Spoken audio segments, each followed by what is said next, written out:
Hannibal, Missouri, on the banks of the Mississippi River. For literary fans, Hannibal is the birthplace of Samuel Clemens. You might know him better by his pen name, Mark Twain. This impressive building is the place where Melissa Dominiak creates her stunning acrylic paintings. Now you're in for a treat, so let's go in and meet her. Hi, Melissa. Hi, Ned. We're used to seeing you at all the art fairs around the country, but it's nice to get a look behind the scenes. Thanks for letting us in. Thank you. I think we'll start by asking a little bit about your current body of work and anything new that you've been working on. Sure.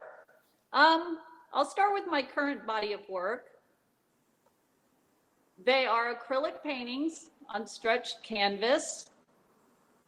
I call them my life stills. I've been doing this body of work for about 3 or 4 years. And what I'm doing is I'm taking normal, everyday things that we're surrounded by, and I'm painting them visually to try to evoke some peace and quiet and some tranquility.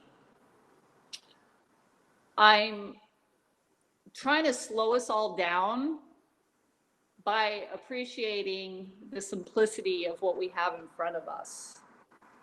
I use antique frames on about 50% of my work, and then the other 50%, I don't frame at all. They are on thicker canvases. The edges are painted and nice and clean, so they don't need a frame. So they have a more contemporary feel to them. I like formatting my canvases in fun ways, catching the objects differently through that. I like doing compositions on more than one canvas. There is a triptych right there as an example. So yeah. So I am going off in a bit of a different direction recently, where I am starting to focus more on the objects themselves. I'll use books as an example. I'm working with shapes and forms and geometries. I think for many reasons, books kind of fit that bill. I'm formatting my canvases in a way that I'm using negative space to make the composition more about the actual objects. So I'm capturing that 3-dimension in perspective, which is what I really like to do also. So as an example, you can see coming up that I recently acquired a set of encyclopedias. I found them at an antique store recently, and my first thought, that's the last thing I want to bring home is a set of encyclopedias.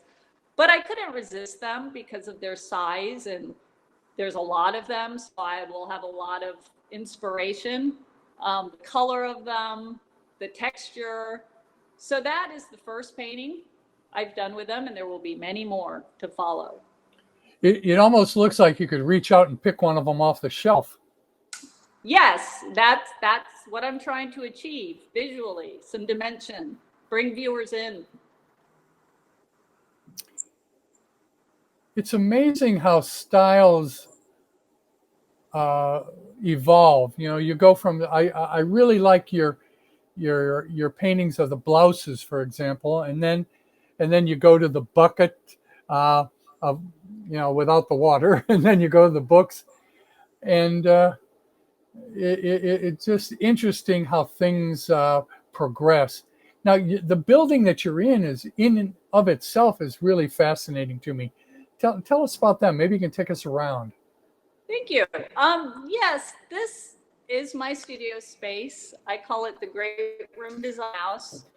It was built in 1890 as the first congregational church. I read that it wasn't used for very long as a church, as the congregation went bankrupt soon after building it. I have a couple different uses within that 115-year time span. it was a lodge for a group called the Knights of the Pythias. It was a Pentecostal church. And the most recent use was the government had come in and they had officized it, basically. They were running a Head Start program out of it. So everything that you see, all the woodwork, all the vaults, they were hidden under a lowered ceiling. All the woodwork, there were office spaces constructed around the perimeter of the space. There were cubicles down the middle. There was carpet on the floor. So after it was all demoed out, what you're seeing now is pretty much what was there. So fortunately, they also updated electrical plumbing, and took care in preserving the woodwork. So there wasn't really any damage, anything that really needed any immediate attention. A nice artistic setting for an artist. I like the stained glass. I love the woodwork.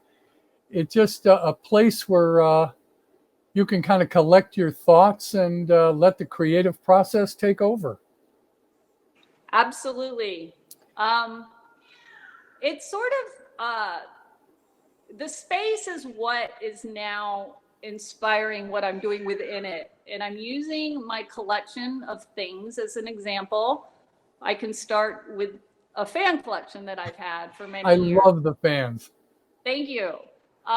It's the first thing I've actually built in the space. It's a 14.5-foot high shelf that the shelves are space to hold the different size fans.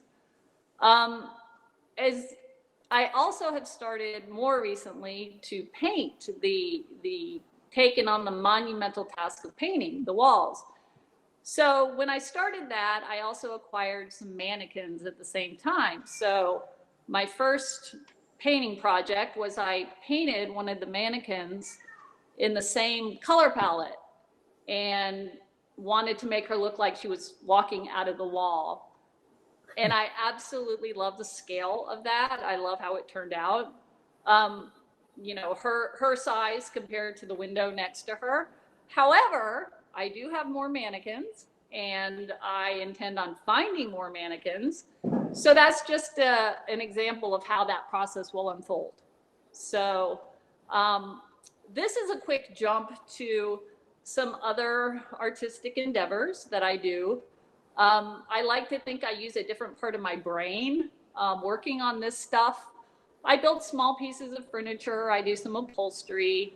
I do a little bit of sewing and I paint flower pots. And I have an Etsy shop that I sell this stuff on. And I would like to point out that everything I've done so far have all been with things that I have accumulated in the space. I haven't really gone out, like the furniture I have built out of elements that I have found. So now you can see how I'm starting to extend the painting into the interior walls of the church. And as another example, I had this group of old screens that I wanted to use to display my paintings. And in the meantime, while I was working on that, I was taking apart an old metal cot that was up in the attic of my house. And my house is as old as this building, so it was probably up there for a while. But I'm using the springs to suspend the screens, and the screens will inspire the painting that is hanging from them. It will inspire the size. As another example, I'm obsessed with birds' nests. So I'm building a tree and I'll be painting it. And as it fills out, the color will be coming down from the walls of the church visually. And I'll also be using it to display my bird's nest, and I will also have paintings of bird's nests. That is amazing how you take the mundane, how you take something that isn't in and of itself particularly interesting, but you make it captivating. It's amazing. Thank you. Thank you. I think just sum everything up, it's the interplay of the space I'm working in, the objects, and my artwork. And it's the interplay of all of them together it's an unfolding process. I have no real plan as to an end goal, and that's what's keeping me going. So I do own this building by myself. So that in itself is this monumental challenge every day. I like to, sometimes I refer to the building as my very large wayward child. So it's a challenge, but it's a challenge that I have learned to meet with creativity. Oh, wow. Well, I really appreciate you letting us in and letting us take a look around and showing us your collection. Now, before we let you go, Melissa, what's the best way for people to get a hold of you? I could be contacted through my website, greatroomdesignhouse.com. The paintings that I showed at the beginning are all on my website. If there's anything that anybody has seen in the video that they would have any kind of questions about, I can be contacted through the site. Well, hopefully in the future, when the art fairs get going again, folks will get a chance to come by and meet you. But for now, it's just been a delight talking to you. Thank you for your time and all the best. Thank you, Ned. Thank you for joining us on our Thomas William Furniture Virtual Art Fair Behind the Scenes. And we invite you to visit the site and see some of the other artists on the tour.